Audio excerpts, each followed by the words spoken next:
చచ్చిపోయే ముసలిలోకి 10 రూపాయలు ఇచ్చింది.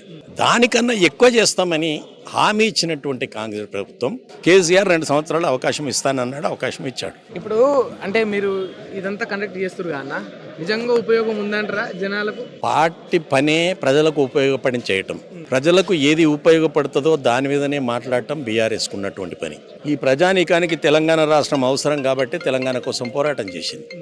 తెలంగాణ వచ్చిన తర్వాత ఏం చేయాలనో ఆలోచించింది కాబట్టి ముసలోళ్ళు చచ్చిపోయే ముసలిలోకి 10 రూపాయలు ఇచ్చింది.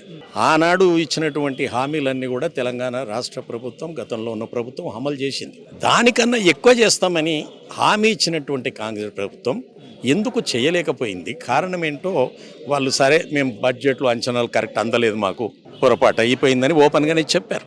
కానీ ఎప్పుడు చెప్పారు? అది ఓట్లు వేయించుకున్న తర్వాత, అధికారంలోకి వచ్చిన తర్వాత మీరు చెప్పడం అనేది న్యాయసమ్మతం కాదు. ఈ ప్రజాస్వామ్యంలో నువ్వు తప్పు చెప్పి గెలిచిన తర్వాత, అధికారం చేపట్టిన తర్వాత ఈ విధంగా మాట్లాడితే మీకు ఎవరు పని చేయాలి? ప్రజాస్వామ్యంలో మీరు ప్రజలను కొని చేసినట్టు కాదు.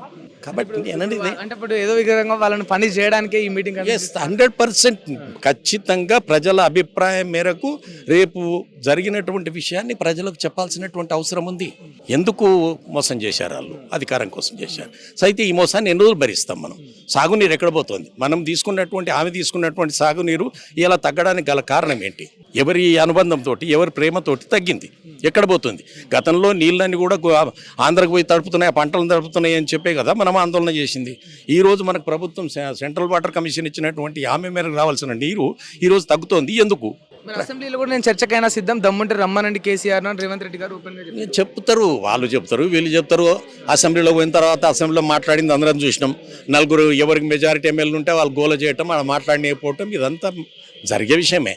అందుకే మనకు అల్టిమేట్గా ప్రజానీకం ముఖ్యం. ప్రజల దగ్గరికి వెళ్ళాల్సిన అవసరం ఉంది, ప్రజలకు చెప్పాల్సిన అవసరం ఉంది. కేసీఆర్ 2 సంవత్సరాలు అవకాశం ఇస్తానన్నాడు, అవకాశం ఇచ్చాడు.